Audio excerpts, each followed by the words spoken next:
Let me tell you a little bit about our organization. I don't know if any of you have actually used HCCI before, but budgeting and credit, we help people build a budget. Sometimes people just come into us and just want to know that they're on the right track. And so just being able to confirm that to our clients that yes, you're doing a good job, keep doing what you're doing.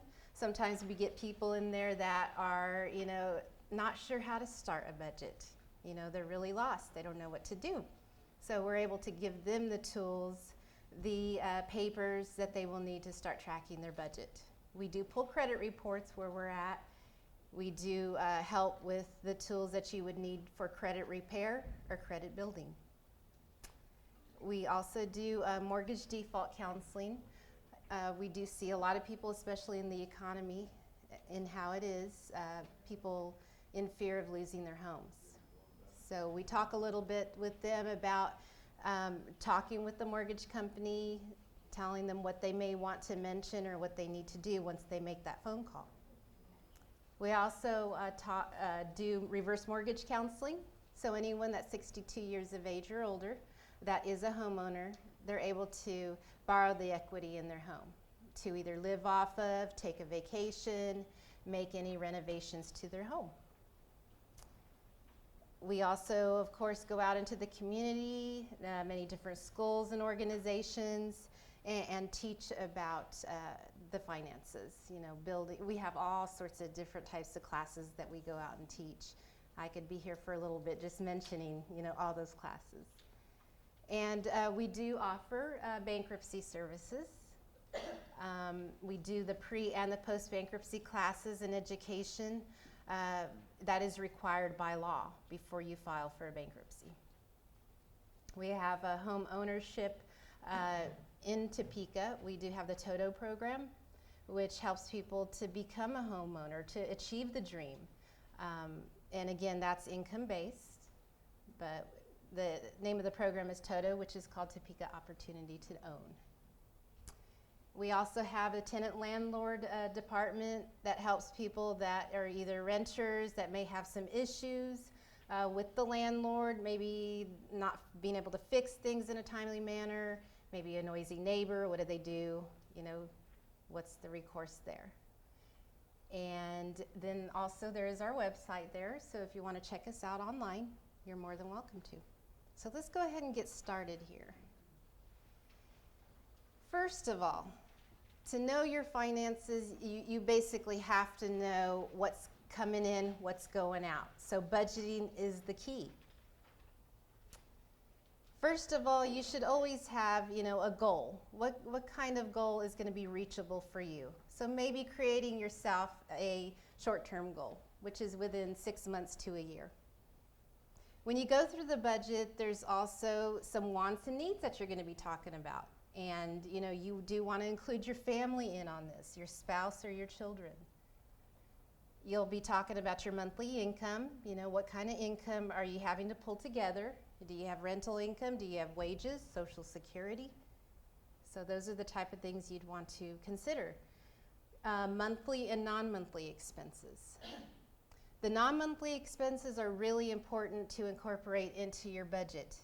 Because if you plan to live on like a cash basis only, you're going to have to make sure that you have saved enough aside for when the car tags and taxes come due.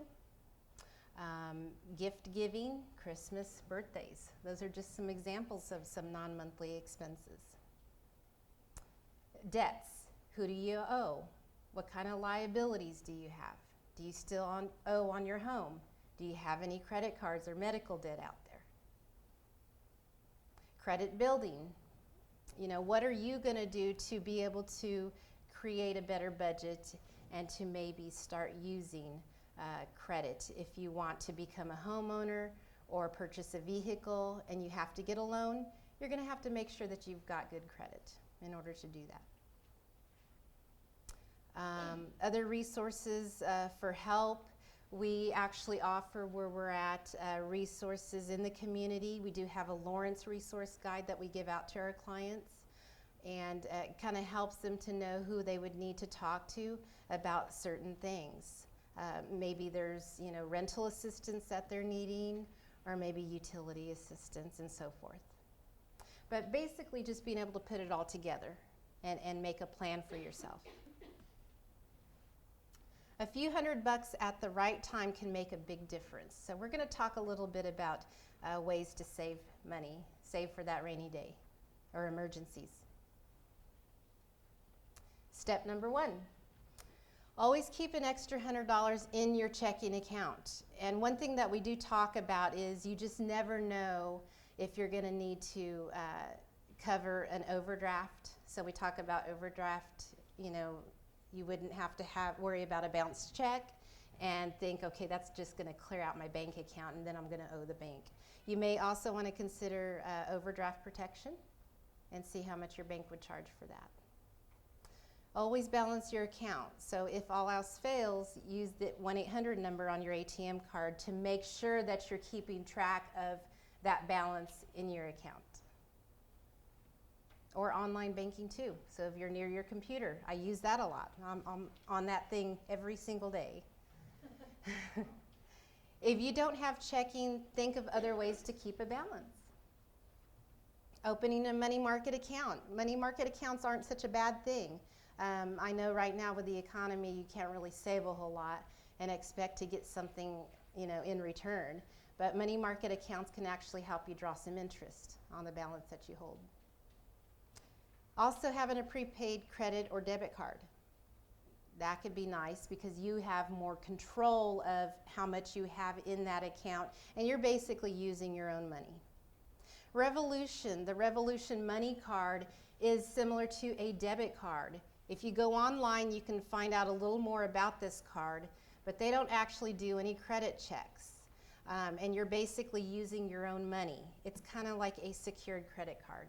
So check it out online. I have a question about the money market account. Do you have to have a minimum balance to start one of those? I used to have one of those, and I thought it was like $500. I want to say so anyway. Tucking money away in a safe or a CD or etc. What kind of, you know, annuities. Step number 2, funnel $400 into a savings account. Having $400 will cover many real emergencies such as car repairs, insurance deductibles. If the cost is higher than $400, you'll at least reduce the amount you need to find to pay a bill. And it will also prevent you from having to walk into one of those lovely payday loan places. So we talk a lot about that. Step number 3, just leave your cushion alone. I know, folks, it's really hard not to touch it, especially when we try to find that there is a real emergency. And it's so hard to put that back into a savings. So another thing that we teach our clients is maybe have that account somewhere else. Let's say, you know, I live in Topeka because I am from Topeka. I could maybe open a bank account here in Lawrence. So then I know it's not so easy to come to Lawrence, you know, and take that money out. But is it an emergency? When living paycheck to paycheck, every need can seem like an emergency. A true emergency puts your job or your health or your family's safety at risk. So next time you think of an emergency, that's probably what it should be. So for example, if the TV dies, really, is that an emergency? If the furnace dies and you're in the middle of winter with below zero weather, that probably is an emergency. But is it an emergency? A car repair may or may not be. So do you have alternative transportation? If you can't get to work any other way, you know, let's say you have to, you know, take public transportation for a while until you save up to get the car fixed. If you can, you know, carpool with a neighbor or someone that's close in your neighborhood that maybe works near you or works with you, those are some ideas. Regular, predictable expenses should not be emergencies. Neither should gift-giving occasions like weddings, holidays, and birthdays. So if you plan to have, you know, a baby shower or wedding shower that you know ahead of time, it's probably important to go ahead and decide, how much are you going to spend on that gift, and what are you going to start to save each month for when that comes up for you. The first $500 is the hardest. Some ideas for scraping up $500. Use your tax refund.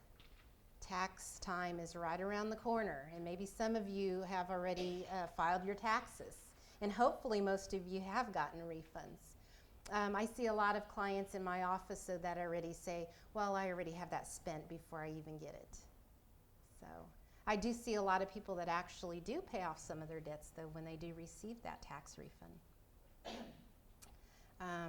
Try a buy nothing month, or maybe a nothing weekend. A nothing weekend would mean you're not going to go anywhere. You're not going to take your car out of the garage. If you have a bike, go ahead and ride your bike instead. Sell things at garage sales, online or by advertising.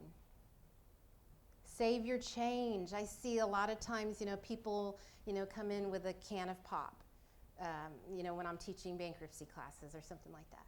Maybe if you save the change, put it into a jar, and have that jar somewhere, like in a closet where you're not going to walk by it every day and see it, but you'd be surprised how much a little can add up. Review your bills, especially the phone and the cable bill. Are there some things you could cut back on? Do you really watch those 300 channels that you're paying for? Can you get some movies from the library? That's free. Netflix, there's Redbox. So, sell things at garage. Okay, I already talked about that. Review your bills, especially phone and cable. I talked about that. Sorry about that. U.S. households with less than $500 in the bank. So this is an interesting statistic here. So under the age of 35, about 34.5%. And thereafter. So it's surprising how you see the age as you get older, how much less you've got. And yes? Can you talk about anything like I know I stay away from like a savings account. Will we be touching base on any other options of like CDs, et cetera at all? Or is something that's going to pay you without having to pay your taxes on it? Or are we going to touch base on that at all? We may be able to touch base. It kind of just depends on how much time. I know we only have an hour, so yes. 10 ways to save $500. Following even a few tips can save $500 or more. So number 1, drive less. Well, we're starting to see the gas prices go up again, unfortunately. With gas hovering at record prices, you don't have to cut back much to save $500. Look at your miles per dollar, not the miles per gallon. If a vehicle averaged 20 miles per gallon, then $1 of gas could take you 6 miles. If you cut out a few short hops a week, you could save a few gallons of gas. And again, once the weather gets nicer, I see a lot, of people that have motorcycles that would rather just, get on the bike and ride, or even bicycles. Number 2, bring your own beverage. A cup of coffee at the store is $1 for generic to $4 for chai coffee. So, if you think about $4 a day, even if you're going to do Monday through Friday at $4, that's about what? Do the math. $20. So, bring coffee from home or brew at work.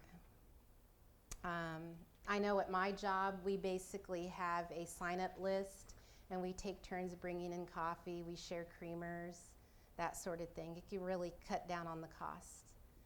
A pound of beans, even gourmet, is no more than $8 and equals about 40 cups. Bottled water sells for less than 25 cents in bulk. So that can really save you there. Soda, 35 cents or less for sales of off brands. And that's another thing that we talk about when you're shopping. is, could you really go generic instead of the name brand? You'd be surprised how much you can save. Conserve energy. Dad was right. Turn off the TV when you leave the room. Heat and air conditioning is the largest energy hogs. In winter, you save about 3% of your energy bill for every degree you lower the thermostat. So again, they talk about, not playing with the thermostat, going back and forth, tug of war, trying to, put it higher, and then your spouse comes along and turns it down. You don't want to do that. Number 4, go small or pet-free. Fido and Tabby are lovable, but they can cost a bundle. And I do see that a lot of people, have a hard time trying to decide whether they need to give up their pets. I see, lots of people with multiple animals, animal lovers that just want to take in every dog or cat that they see. I understand. Sometimes there's food pantries for pets too, not only humans. So you may want to check out in your community if there's any pet food pantries. The Society for Prevention of Cruelty to Animals lists first-year costs of common pets. Cats, about $715. A small dog, $810. So you can see how that goes up as the dog gets bigger. The difference between a large dog and a small one equals $770. That's a lot of kibble.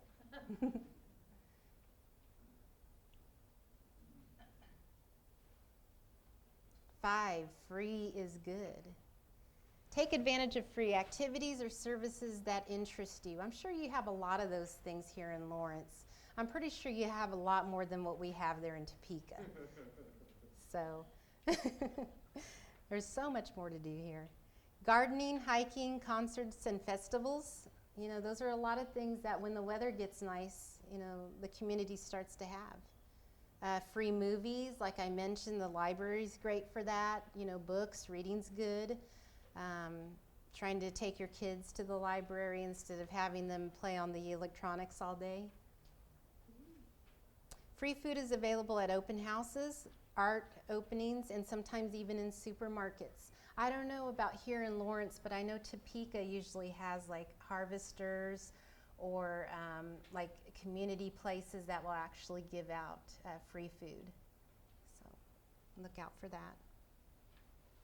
Don't flush money down the drain. Letting the water run can increase your monthly bill by 30%. And any leaky faucets or anything like that, or if the toilet keeps running, those are some things that you really, should look at, and don't let those go. No name or bulk paper towels and toilet paper are often half the price of the expensive, cushiony, toilet paper.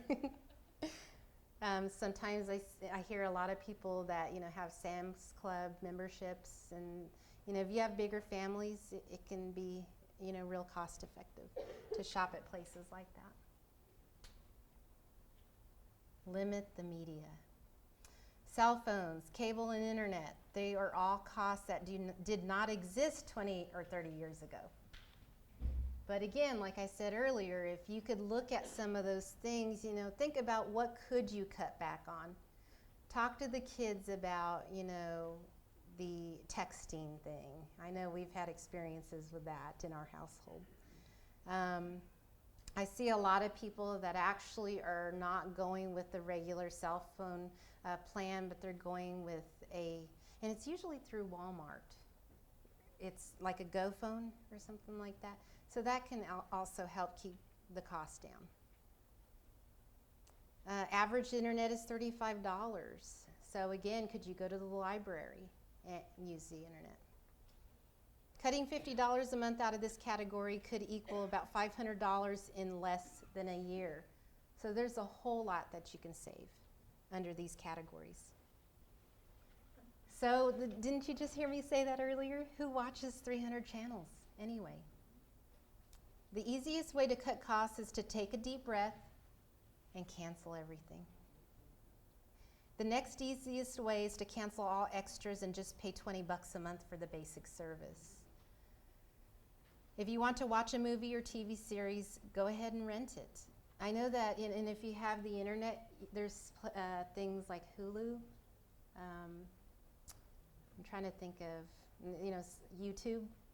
So there's a lot of places you can go on there. Or buy videos on discount at stores such as Half Price Books so that you can have yourself a collection. And you'd be able to just, pick it up off your shelf and watch it on a rainy day.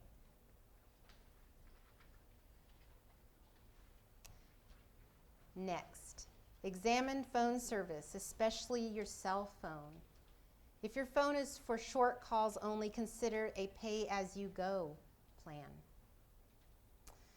Family plans are a possibility. Companies don't check DNA and usually offer free calls at nights or weekends, mobile to mobile, that sort of thing. For those with high-speed internet, the cheapest option is internet service such as Vonage.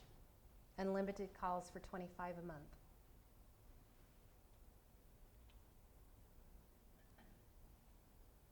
Drawbacks of internet phone service. A 911 operator won't be able to locate the original call. If the internet is down, so is your phone. I hear a lot sometimes that people actually need to keep their landlines, especially if you have a security system, because that's actually the only way that they can, get a hold of you. Sign up for tax advantage plans at work. This could be for education, health, transportation, child card savings accounts. Once you spend about $2,000 in pre-tax dollars on these necessities, you could be $500 ahead. It's a cost-free benefit even small, cash-strapped employers can afford. I don't know if any of you actually have like the flex spending account where any of you work at, but again, that's what they talk about as pre-tax dollars. If you have a child that's about ready to get braces, you can actually have that monthly amount taken out before you get your check. We do have that here in the library, but I have a question about that. Mm-hmm. I haven't done it yet because I don't really understand. If you don't spend all the money in it, it's gone, right? You lose it. And so that's why I've always been freaked out, like if you don't figure it right. Yes, You know what I mean? you really got to be careful with that. I mean, it's probably easier with daycare and braces and things like that, but you really got to watch closely. Are you really going to spend that much in like prescriptions or co-pays? I guess what you could do is put a smaller amount and at least have something. Exactly. It's better to use it up than to lose it.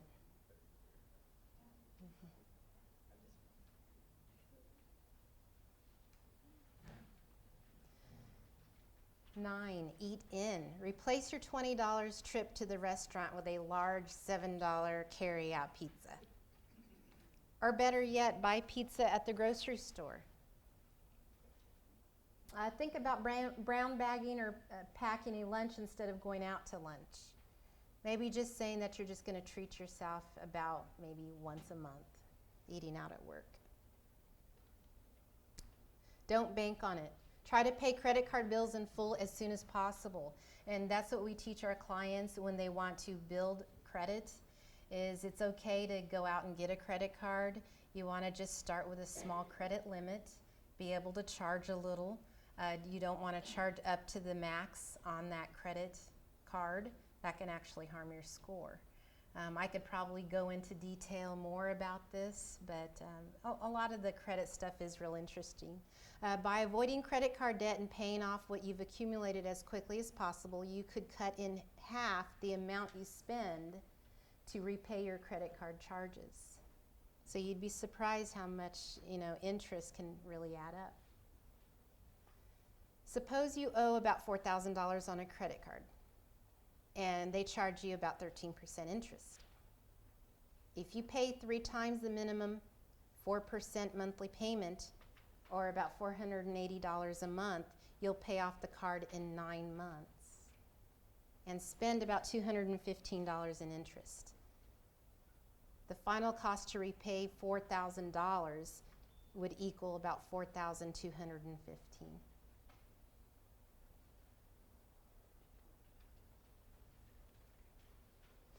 At twice the minimum, 4% payment or $320 a month, you'll pay off the balance in 13 months and pay about $320 in interest. So what this is trying to tell you is that the least amount that you pay on that card, it all makes sense. You're going to pay more in interest. So compare that with making only a minimum payment of $116 a month, which would cost you $1,425 in interest and take you about 10 years to pay off the credit card.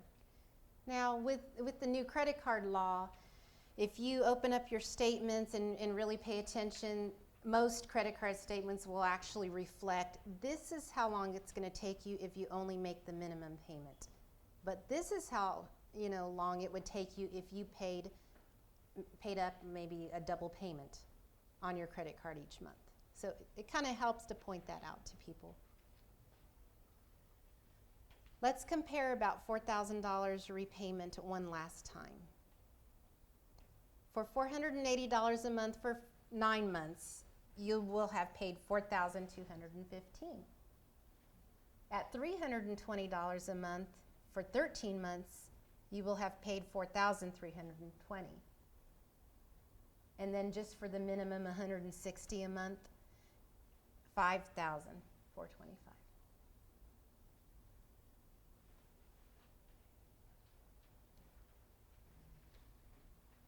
Expenses that add up fast.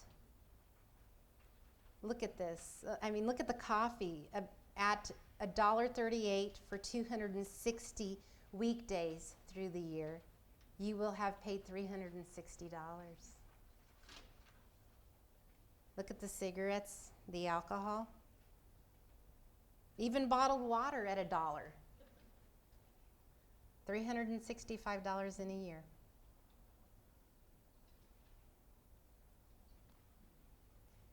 Weekday lunches at $6,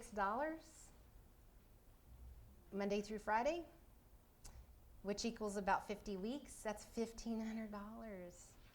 That's a lot. And then for those of you that think, okay, the vending machines, that can't add up too much, you'd be surprised. And then how about any of you that have that gym membership? I'm guilty of this. And you don't really use it. You may go for a week and then that's it. And a lot of times those places will actually get you into a contract, so it's not really easy to get out of those. And a lot of times they require you to, sign up for the auto deduct out of your bank account. Saving money doesn't have to take a bite out of your lifestyle, though.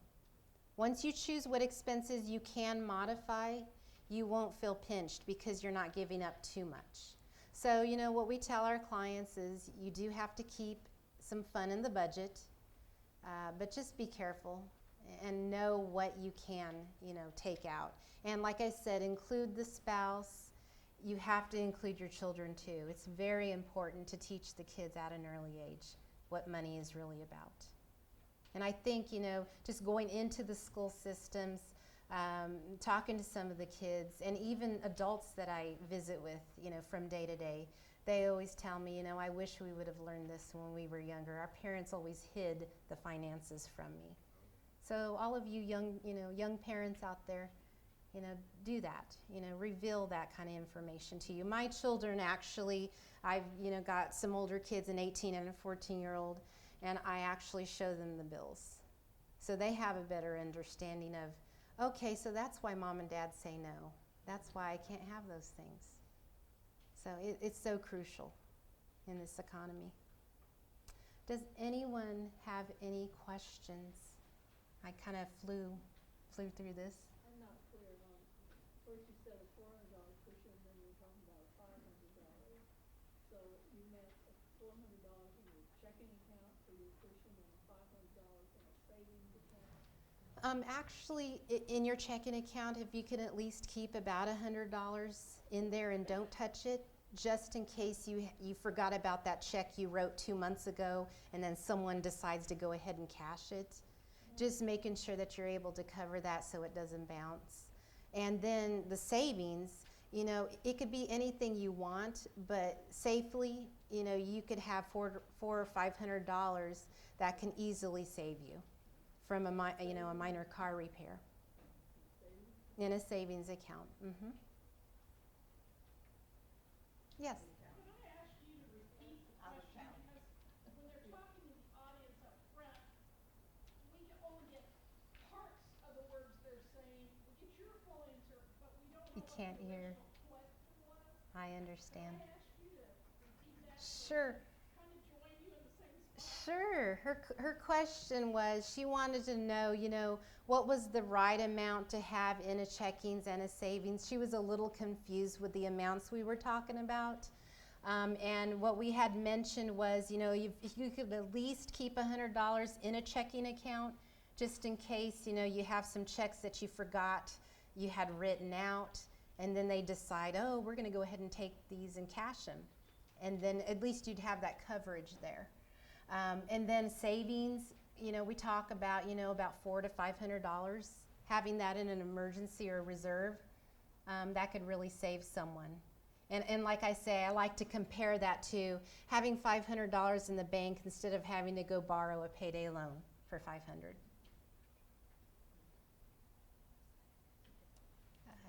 Yes. I was thinking about when you were sharing about the money for the interest from the credit card. It kind of made me think about like money on a car loan. So what I struggle with is what I want to do with the money that I have saved up. I sit on it, I don't use it, but then there's a part of me that wants to use it and pay more toward the car. What's your opinion on that? Well, I mean, in reality, you should, you know, use any money, extra monies that you possibly can, without having to take from a savings, of course, to be able to pay down debt, whether it's credit card debt, your mortgage, car loan. So it does, in the long run, it benefits you, so that you can, that much quicker, you can start putting money into a reserve. Or maybe that extra money that you were paying towards the car. That's what I was gonna say.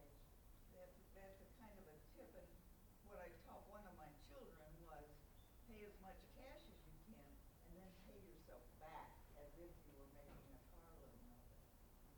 But although they say even if you do have debts, you should always be able to pay yourself first, even if it's going to be just $5 a paycheck. At least you're trying to put a little bit of something into a savings for yourself. So, and I believe you. In this handout, it has something called an individual development account, specific kinds of savings accounts. Are there government incentive programs to get people to save out there that are matching funds or something, or is that something special set up through organizations? That's probably a question for a financial planner. I'm not really up on, you know, the different kinds of savings and annuities and those sort of things that are out there. So,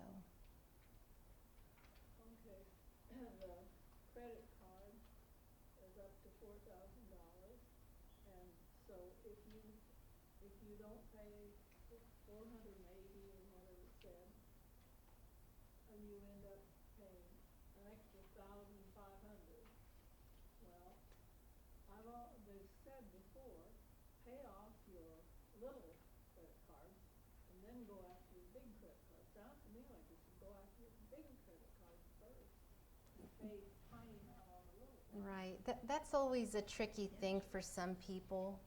I say that if you have, you know, enough in your budget that you can pay off and start with the smaller credit cards first, and you think you can get those cut down in a month or two, like let's say you have about $150 on a Kohl's card, and then you've got, you know, a few other credit cards that are going to take you probably 2 or 3 years to pay off because they have maybe over $1,000 in a balance. I would say pay the Kohl's card, you know, work towards that, pay it off first. Then what you're applying to that monthly, you can, once you get that paid for, then you can start applying that minimum payment towards your other card, and maybe the next lowest card. Or sometimes people may want to start applying extra to the one with the higher interest rate. So it's kind of one of those things where, yes. This one's a little bit out of right field, but the kind of lifestyle part continues to get me, you know, yeah, how do you enjoy yourself without, right?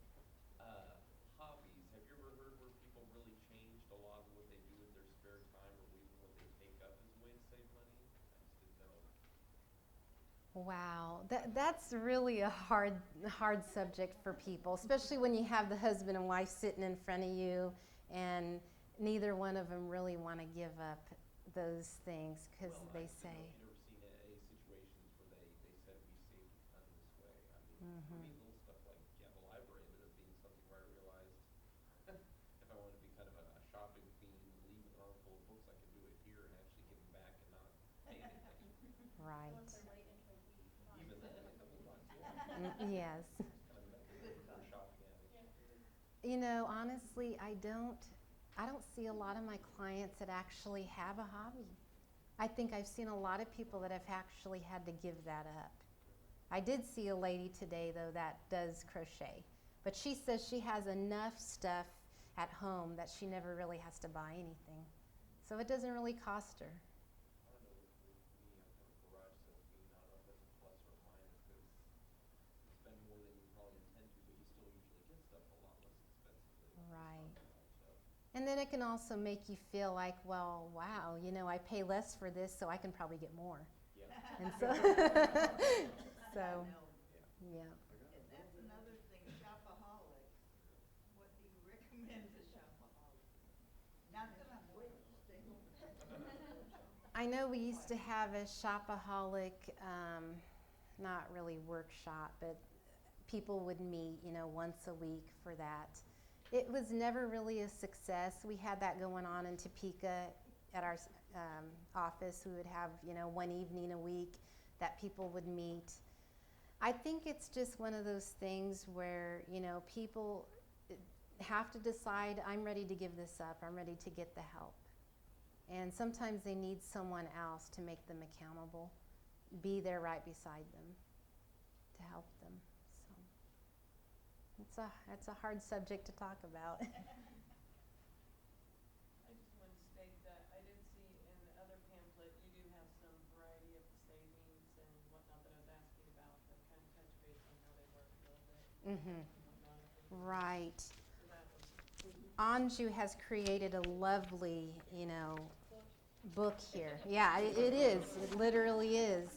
And I just started looking through some of these wonderful, you know, things here that she has. And again, I don't know what she has put together for you. So enjoy, because there's just so many different things in here that you will learn from.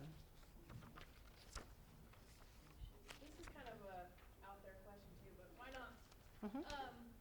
What do you do, or what do you suggest, or what have you, couples you've worked with or families, what if you have, one person who's pretty much, okay, we gotta give up the cable channels, and the spouse, and I'm just talking about myself, I mean, I can be honest, is like, oh no, it's fine, and I'm like, you know, so how do you, is there a constructive way to explain, or the internet, like, I mean, of course I work at the library, so I can come use the internet all I want, but he does Mhm. not work in a library, so he's like, I have to have internet at home.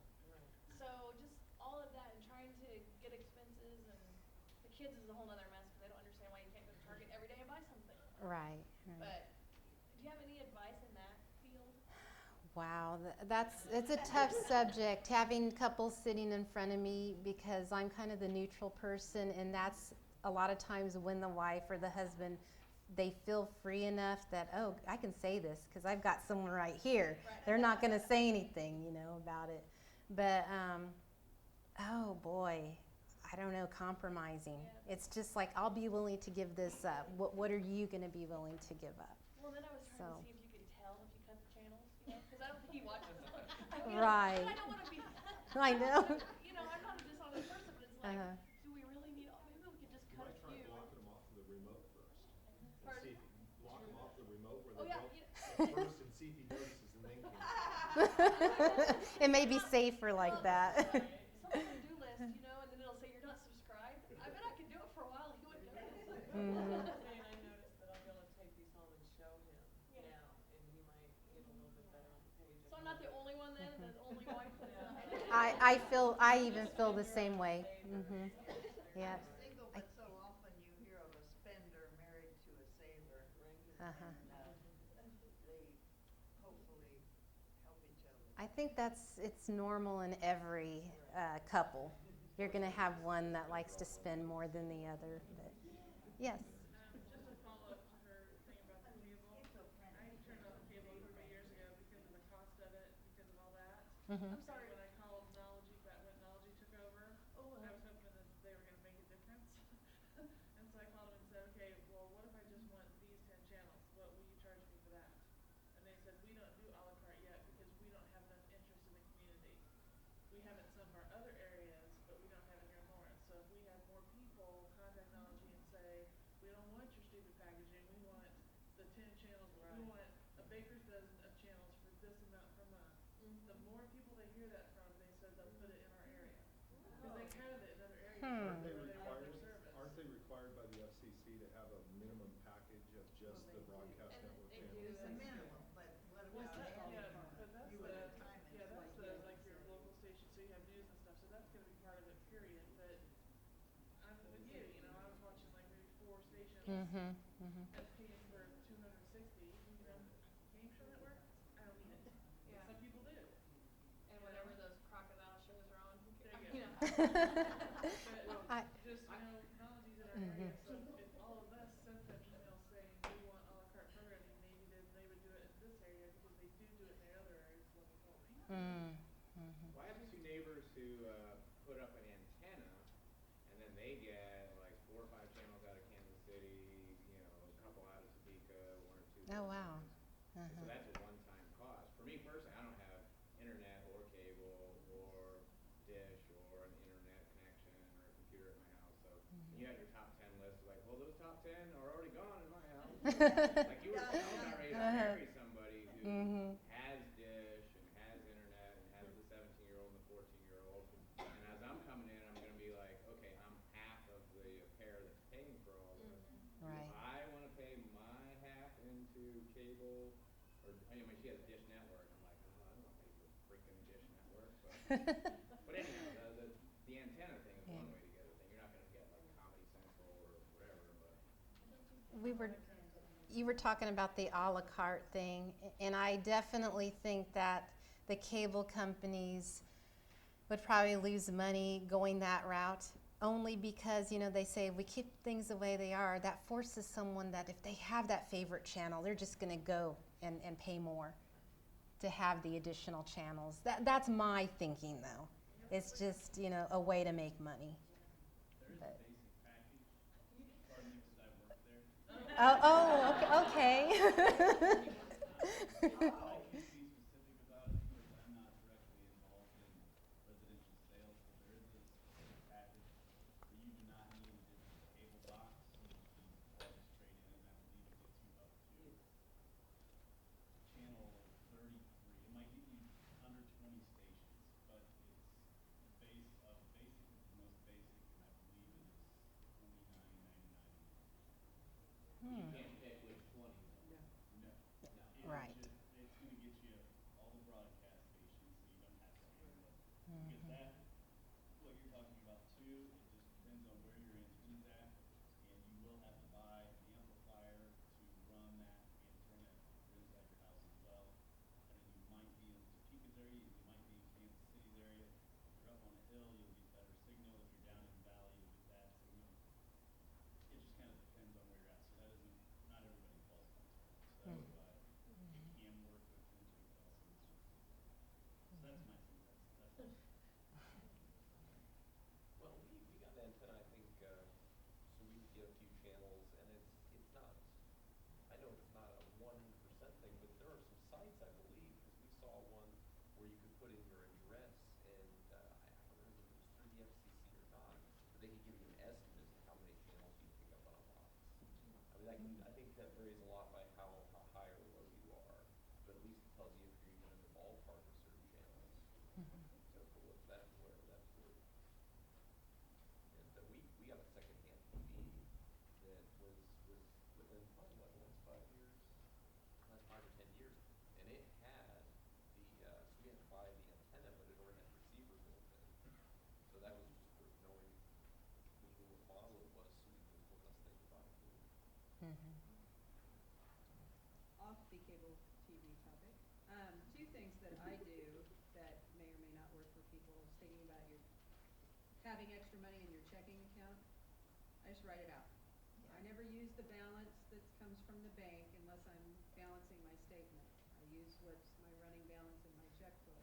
Right. And I just write that $100 out, so Mhm. it's not even there. I don't even think that it's there. Only do I think about it when I'm balancing my statement, I have to add it in to balance. That's exactly what I do. Yep. The other thing, we have a savings account that's in the same bank as where our checking account is, and a different savings account, but I have no online access to it. I mean, they automatically wanted to say, okay, well, we'll add this to your internet banking. Mhm. No, Mhm. because if I need to get money out of that, it requires I physically go to the bank, where I have to call them. and Exactly. Jump through the hoops over the phone for them to do something with it. So Mhm. it can't easily be, oh, I'll cover that by transferring this over, and then I'll Right. transfer back. And Because you can pretty much do everything online now. So that is a smart thing. For those of you sitting back there, she was talking about, if you have a separate bank account, it's probably wiser if you're saving that money aside for savings to not touch it, only for emergencies. It may be a wise idea not to sign up for the online so that you have easier access to do transferring or things like that. So you would have to physically go there to the bank for that special account to be able to withdraw. So that's a good idea.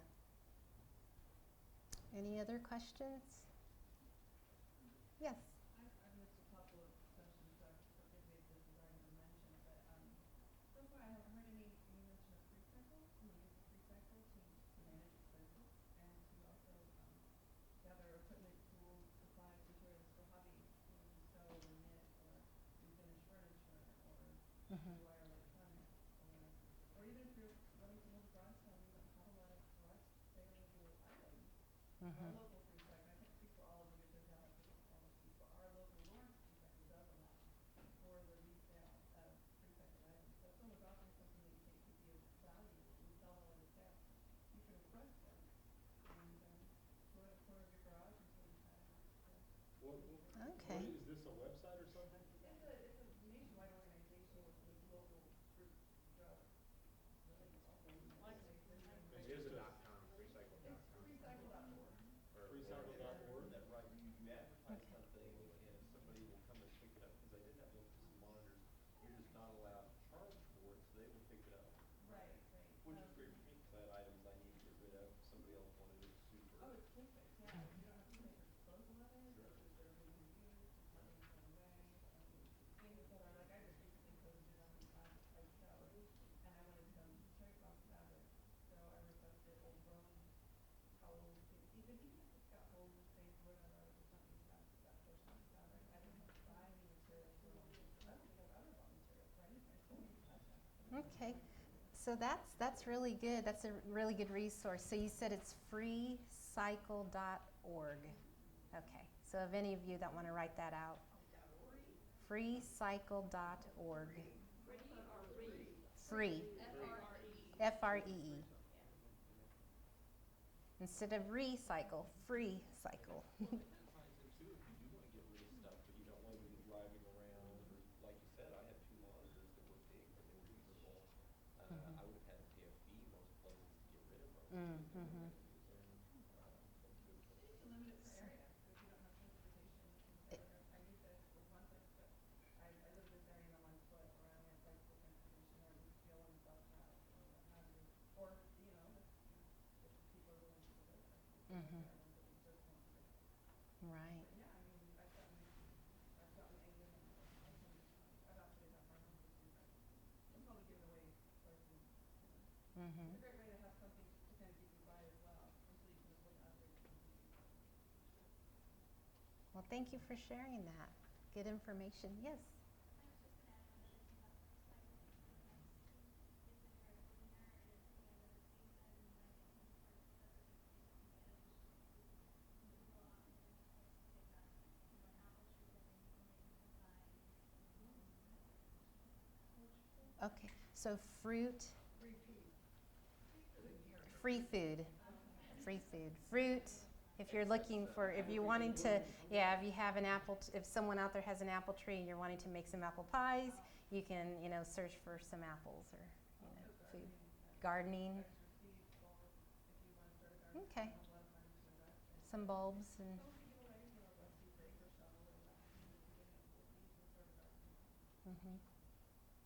okay.